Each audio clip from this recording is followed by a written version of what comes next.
Hello students, आज मैं आप लोगों को वर्तमान इस्लामिक जो आतंकवाद है उसके संबंध में कुछ बताना चाहूँगा और भारत के संदर्भ में भी। वैसे हम देख रहे हैं कि अफ़गानिस्तान में तालिबान के कब्जे के बाद जो अन्य इस्लामिक गुट हैं, जैसे खुरासान गुट है, IS इस्लामिक स्टेट का, और भी कई हैं, वहाँ स्थिति भयावह बनी हुई है। ऐसे में इस्लामिक आतंकवाद या इस्लामिक कट्टरता के पीछे क्या कारण है? वैसे इस्लाम में ही वर्णित है कि अगर जो ज़मीन इस्लामिक शरीयत कानून के अनुसार नहीं चलती है वह आपके लिए काफिरों का देश है। दूसरी ओर बुत परस्ती जहाँ है उस सभी जगहों को उन्होंने काफिरों का देश। इसमें पीछे कारण है कि ये धार्मिक रूप से इतने, मानसिक रूप से इतने विकलांग होते हैं कि इनको इनके सामने देश बड़ा नहीं होता। देश की मिट्टी से इनको कोई नहीं लगाओ, इनको अपने धर्म से लगाव है। धार्मिक सर्वोच्चता, धर्म के प्रति ही उनकी सारी जिंदगी होती है। और इसके पीछे वो अपने इस इस्लामिक स्टेट या इस्लामिक कानून या इस्लामिक दुनिया बसाने के लिए ये लोग अपने को किसी भी हद तक जा रहे हैं। आतंकवाद भी, इस्लामिक आतंकवाद भी इसी का कारण है। वैसे इस्लाम के प्रसार और तमाम चीज़ों को देख रहे हैं, इसके इतिहास को जब हम देखते हैं कि इस्लाम का प्रसार ही तलवार की धार पे हुआ है। इनके पास कोई अपना एक जो मनुष्यता का हो, करुणा, दया और तमाम चीज़ों का जो विचार होता है, वो सब सुलह कुल, ये सब तमाम चीज़ें इनके लिए कोई मायने नहीं रखती। ये सब इस्लाम और आधुनिकता के इस समय में इस्लाम के लिए सचमुच इस्लाम खतरे में है, इसको जानना पड़ेगा ही। क्योंकि थोड़े से ही एक अपने विस्फोट के कारण जो अमेरिकी जो ड्रोन हमले हुए वो अचानक से उनकी स्थिति भयावह हो गई। तो इसमें हम देख रहे हैं कि इस्लामिक ये जो आतंकवाद है वो कितना अधिक दुनिया के लिए खतरा बनता जा रहा है। वैसे एक बात तो साफ है कि इस्लामिक जो आतंकवाद है उसके पीछे कई कारण हैं। एक अभी सबसे बड़ा कारण है कि जहाँ इस्लाम का प्रभुत्व रहा वहाँ तेल की जो प्राप्ति है या तेल की जो शक्ति है उसके आधार पर इनके पास काफ़ी संसाधन हो गए हैं। और इसी तेल की शक्ति पर दुनिया पर जो इनके पास जो इनका अधिकार है, इनके पास जो संसाधन है या आर्थिक ताकत, ये इसके आधार पर इस्लाम के प्रसार के लिए काम कर रहे हैं। वैसे कि खाड़ी देश हो या कहीं भी हैं, सबके पास यह जो ताकत है यह काफ़ी आक्रामक ढंग से सबों को प्रमोट करती है।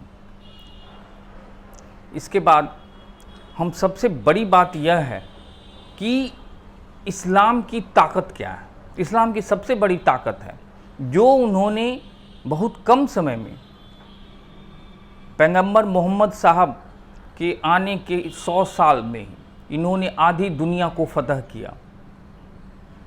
ये बहुत सबसे बाद का धर्म है। इसके पास जो सबसे बड़ी ताकत है वो है, इनके पास एक विचार है कि अल्लाह मेरे साथ। यह जो अल्लाह मेरे साथ है, यह विचार इनको कुर्बानी के लिए प्रेरित करता है। और यह कुर्बानी उनको मरने के भय से मुक्त करता है और जिसके कारण ये किसी भी हद तक जा सकते हैं। इनको सबसे बड़ा है कि जन्नत की फिक्र होती है। इहलोक नहीं, परलोक की ज़्यादा चिंता होती है। जन्नत में हम बाकी जो बची हुई है, वो जो क़यामत के दिन बाद जो निर्णय होगा, उसके बाद जन्नत मिलेगी कि जहन्नुम मिलेगा, इसका खौफ इनको बहुत सताता है। जबकि हिंदू धर्म में हम पुनर्जन्म में विश्वास करते हैं, पुनर्जन्म की बात करते हैं। और इस कारण हिंदू धर्म के पास करुणा, दया और मानवीय गुण होते हैं, जिसके कारण ये सहनशील और सुलहकुल की बात करते हैं। लेकिन भारत में मुसलमानों की स्थिति को भयावह बनाने में उन्हीं का दोष, मुसलमान खुद दोषी हैं। इसके पीछे कारण है कि मुसलमानों की जो एक्टिविटी होती है, उनके जितने भी काम होते हैं, जितने भी उनके चीज़ें होती हैं, धर्म में इतना अधिक ओतप्रोत होता है, इतना अधिक वो धार्मिक रूप से अंधविश्वासी होते हैं कि वो हिंदू या दूसरे जो बहुसंख्यक हैं उन सबों को उस्काते हैं, उनको उस्कावा देते हैं, उनको एक तरह से चुनौती देते हैं सभी चीज़ों में। तो इस्लाम का भारत में मुसलमानों की जो स्थिति हुई है उसके पीछे खुद जिम्मेवार है। हिंदू आतंकवादी नहीं होते हैं, होते भी हैं तो वो छोटे मोटे, वो कोई खास बात नहीं है, लेकिन इस्लाम में मुसलमानों में अधिकांश इसी मानसिकता के होते हैं। इसके पीछे कारण है कि जो कहते हैं कि हर मुसलमान आतंकवादी नहीं होता है, लेकिन मानसिक रूप से, धार्मिक रूप से वो इतने अधिक रूढ़ होते हैं कि वो अगर आतंकवाद का समर्थन, आतंकवाद नहीं होते हैं, फिर भी वो इसके पक्ष में खड़े होते हैं। यह जो मानसिकता है, इसलिए भारत की इस्लाम मुसलमानों की स्थिति भयावह है। इसी कारण से जो आधुनिक कानून है, जो लोकतांत्रिक व्यवस्था में जो आधुनिक जो कानून व्यवस्था है, जिसमें संविधान सर्वोपरि है, उसमें ये हमेशा से मध्यकालीन सोच के वाले जो हैं ये मुसलमान, इनको पराजित होना है। इसी तरह से हम देख रहे हैं 3 तलाक का मुद्दा हो, या समान नागरिक संहिता की बात हो, या जनसंख्या नियंत्रण की बात हो, ये तमाम, चाहे वो जो भीड़ द्वारा जो हत्याएं की जाती हैं, मॉब लिंचिंग की बात हो, या फिर वो जो धर्मांतरण की बात हो, इन सभी चीज़ों का मुद्दा इस मुसलमानों के कारण ही उभरा है। जब हम जानते हैं कि इससे दूसरे समुदाय को इसमें आक्रामकता आएगी, तो हम ऐसा काम क्यों करें? सारी जिम्मेवारी मुसलमानों की है और होना भी चाहिए, क्योंकि इनके लिए देश महत्वपूर्ण नहीं। हिंदू धर्म वाले जितने भी हैं, ये भी धार्मिक रूप से सभी की आराधना करते हैं, पूजा अर्चना तमाम चीज़ें करते हैं, लेकिन इनके लिए देश की मिट्टी और देश सबसे ऊपर है, धर्म और सभी चीज़ों से ऊपर है, लेकिन उनके लिए ही अपना धर्म ही सर्वोपरि है। तो स्वाभाविक है ऐसी स्थिति में इनको क्रश करना, इन पर दबाव डालना, इनकी स्थिति बदतर होते जाना एक कारण है। और दूसरी बात यह है कि ये जो धार्मिक स्वतंत्रता की बात करते हैं, भारत में धर्मनिरपेक्ष राष्ट्र होने के बाद भी धर्म को छूट दी गई है, और इसमें यह बताया गया है कि आप अपने धर्म को ज़बरदस्ती नहीं फैला सकते हैं। उधर दूसरी ओर हम देख रहे हैं कि स्त्रियों पर शरीयत कानून के तमाम चीज़ें लादी जाती हैं। इसके पीछे एक बहुत बड़ी पितृसत्तात्मक व्यवस्था की सोच है, जो शोषक होता है, जिसमें समानता या मानवीय गुण का अभाव होता है। स्त्रियों को मनुष्य या मानव समझना भी इनके लिए होता है कि ये स्त्रियां अगर सक्षम, स्वतंत्र, आर्थिक रूप से मजबूत हो जाएंगी तो वो पुरुषों के इस वर्चस्व को तोड़ देंगी, और जहां स्त्रियां स्वतंत्र होंगी वहां ये मानते हैं कि धर्म हाशिए पे चला जाएगा। यह जो मानसिकता है, इसीलिए स्त्रियों को इस तालिबानी व्यवस्था हो या शरीयत हो या इस्लामिक स्टेट की बात हो, सभी जगह इन मुसलमानों को, स्त्रियों को काफ़ी अधिक दबाव में रखा जाता है। लेकिन आज वोट की राजनीति में जो अल्पसंख्यक वोट बैंक है, वह बहुत बड़े हथियार के रूप में सत्ता पाने का एक औजार बन गया है। ये इस्लामिक जो संगठनात्मक व्यवस्था है, यह अक्सर देखते हैं कि इनका हमेशा इस्लाम खतरे में हो जाता है। कोई भी घटना होती है, इस्लाम खतरे में क्यों हो जाता है? ये बहुत ही बेकार की बात है, क्योंकि हम देख रहे हैं कि भारत में कोई धार्मिक कट्टरता की बात नहीं है और यहाँ संविधान सर्वोपरि है। तो ऐसी स्थिति में इस्लाम हो या हिंदू धर्म हो या बौद्ध धर्म, जैन धर्म, ईसाई धर्म, सभी धर्मों को यहाँ समान रूप से महत्व दिया गया है। और इसमें जो देखा जा रहा है, अभी जो ग्रामीण जो सांप्रदायिक विचार फैल रहे हैं, उसके पीछे मुसलमानों का वो जो आक्रामक रवैया है कि वो अरब खाड़ी देशों से जो कमा कर लाते हैं और यहाँ मस्जिद बनवाना और तमाम चीज़ों की संसाधनों पर अपनी पकड़ बढ़ाना, ये सभी चीज़ों से जो हिंदू बहुसंख्यक हैं वो दबाव में आ रहे हैं कि वो सभी चीज़ों पर अपनी पकड़ बनाए जा रहे हैं, और जिस कारण से कहीं ऐसा न हो कि मुसलमान का वो जो कट्टर धार्मिक व्यवस्था है वह सहिष्णु हिंदू धर्म पर आरोपित न किया जाए। इस कारण से हिंदू धर्म भी अपने को संगठित या मुसलमानों के विरुद्ध अपनी एक सोच बना रहे हैं। और सबसे दूसरी ओर बात यह भी है कि इनके यहाँ जो इस्लामिक भारत के जो मुसलमान हैं उनकी स्थिति के पीछे कारण है कि उनके बच्चों को शुरू से ही, जन्म से ही उनको इस्लाम का ऐसा घुट्टी पिलाते हैं कि ये इस्लाम और अल्लाह और तमाम चीज़ों को बस आंख बंद करके मानते हैं। इनका कोई सवाल नहीं पूछ सकते हैं। कोई अगर ऐसा सवाल है तो सब अल्लाह की देन है, सब अल्लाह के जिम्मेवार हैं। तो यह जो मानसिकता है ये उन बच्चों और तमाम जो समुदाय के ऊपर तार्किक वैज्ञानिक सोच पैदा नहीं कर पाते हैं। इस कारण से ये आधुनिकता के इस प्रसार में, जहाँ पूंजी ही महत्वपूर्ण है, जहाँ तर्क, बौद्धिकता ये सब महत्वपूर्ण है, इसमें ये पीछे ही रह जाते हैं और कहते हैं कि मेरा विकास नहीं हुआ, हमारी स्थिति खराब है, हमको ये चाहिए वो चाहिए। ये खुद जिम्मेवार हैं, क्योंकि इनके पास आधुनिक शिक्षा, आधुनिक आर्थिक व्यवस्था और तमाम चीज़ें बहुत ही मध्यकालीन सोच के साथ निर्णय लेते हैं। इसमें जो खास बात ये है कि जब भारत पर मुसलमानों का 500 साल तक शासन था, चाहे वो सल्तनत काल हो फिर मुग़ल काल हो, ये सत्ता पे काबिज थे और प्रांतीय सत्ता पर भी इनकी ही पकड़ थी। बावजूद इसके भारत में मुसलमानों की स्थिति भयावह ही थी। ये ठीक है, धर्मांतरण करवाते थे तलवार की जोर पर। इन्होंने कई हिंदुओं को, उन्होंने निम्न जातियों के हिंदुओं को उन्होंने मुसलमान धर्म में दीक्षित किया और मुसलमान बनाया।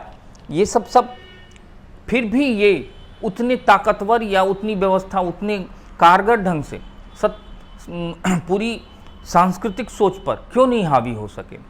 क्योंकि इसके पीछे कारण है कि भारत की भावभूमि, भारत की मिट्टी का जो मानसिक सोच, जो उनका वैचारिक सोच है, वह सहिष्णु है, वो आशावादी है, वो पुनर्जन्म में विश्वास करता है, वो सामुदायिक सोच की बात करता है, जहाँ करुणा, दया ये सब एक केंद्रीय बिंदु के रूप में काम करता है।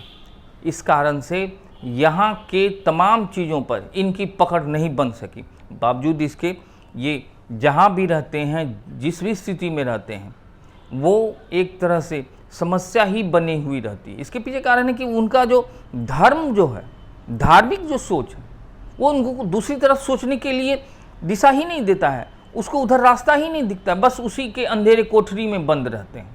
यह मानसिकता ही इस्लामिक या भारतीय मुसलमान और तमाम लोगों को बहुत ही गंभीरता से प्रभावित कर रही है। आज लोकतांत्रिक व्यवस्था में जनसंख्या वृद्धि की तुलनात्मक अध्ययन को जब देखा जाता है तो ये 16% से 18% कुल का हो गया, और इससे हिंदू बाहुल क्षेत्रों में या हिंदुओं में जो सहिष्णु हैं, तमाम को एक चिंता का विषय इनके लिए बनता है कि कहीं ये इनकी संख्या बढ़ती जाए और स्थिति भयावह न हो जाए, और जनमत या लोकतंत्र में वोट में ये कहीं सत्ता और व्यवस्था पर अपना प्रभुत्व न जमा ले। ये कभी नहीं हो सकता है। इसके पीछे कारण है, इसके पीछे कारण ये है कि इस आधुनिक लोकतांत्रिक व्यवस्था में आप वोट की राजनीति से कुछ पद पा भी लेते हैं, कुछ नेता आगे आते भी हैं, लेकिन उनकी स्थिति इसलिए खराब होती है क्योंकि उनको रिमोट करने वाला वो इस्लामिक कट्टरपंथी विचारधारा वाले होते हैं।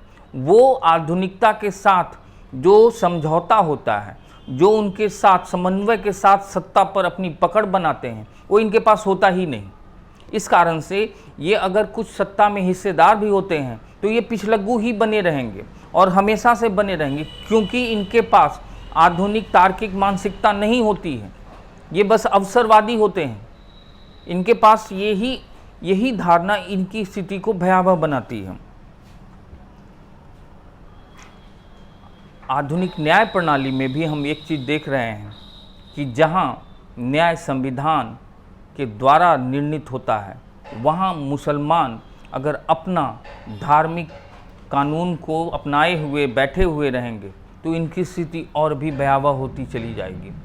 इनको आधुनिकता के साथ आना होगा, इनको भारत के समन्वयवादी सोच के साथ तालमेल बिठाना होगा, हिंदू संस्कृति के साथ इनका एक सुलह कुल के विचार को ही अपनाना होगा। नहीं, अगर ये भारतीय सांस्कृतिक सोच और इसके तमाम चीज़ों को अगर फॉलो नहीं करते हैं, जैसा कि कई दुनिया में हुआ, हम देख रहे हैं कि सबसे अधिक मुसलमान इंडोनेशिया में हैं और वहाँ वो आतंकवादी और इस्लामिक कट्टरता और तमाम चीज़ें नहीं हैं, क्योंकि वहाँ के मुसलमानों ने इंडोनेशिया की सांस्कृतिक सोच को अपना लिया है।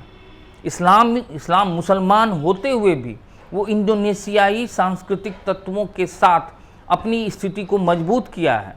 उनमें वो कट्टरता नहीं है, उसमें आधुनिक सोच है। इसके पीछे कई कारण हैं। उसी तरह कई इस्लामिक देश हैं, लेकिन अधिकांश वैसे इस्लामिक देश जो आक्रामकता है, उसके पीछे कारण है कि वहाँ का जो प्रभु वर्ग है और जो वहाँ का अभिजात वर्ग है, वो उन निम्न वर्गीय मुसलमानों में सुधार चाहता ही नहीं, क्योंकि अगर वो सुधर जाएगा, वो अगर आधुनिक सोच के हो जाएंगे तो वो हमारे लिए चुनौती बन जाएंगे। इसलिए उनको जाहिल, धार्मिक रूप से अंधविश्वासी और तमाम चीज़ों से लैस करते हैं। इस तरह से हम देख रहे हैं कि अगर भारत की जो सांस्कृतिक सोच है, हिंदू संस्कृति है, उसमें शामिल होना ही उनके पास एकमात्र विकल्प है, क्योंकि सुलह कुल की नीति ही हम देखते आए इतिहास में।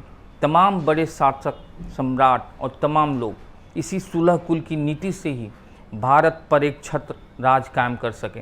अकबर इसी सुलह कुल की नीति के साथ बहुत कारगर और सफल शासक माना गया। अशोक ने भी ऐसा ही अपनाया। जो भारत के मानसिकता को समझते हैं वो सफल होते हैं। इस मुसलमान अगर इस मानसिकता को नहीं समझेंगे, भारत की सांस्कृतिक चेतना को नहीं समझेंगे, तो स्थिति उनकी बद से बदतर होती हुई चली जाएगी और वो इतने अधिक दबाव में होंगे कि उनकी स्थिति भारत के लिए, भारत की मिट्टी के लिए बहुत ही भयावह हो जाएगी। इसलिए उनके लिए मेरे ये विचार बहुत अधिक कारगर रूप से प्रभावित होंगे तो सफल होंगे, नहीं तो उनको हम भारत के लिए अभिशाप ही मानेंगे।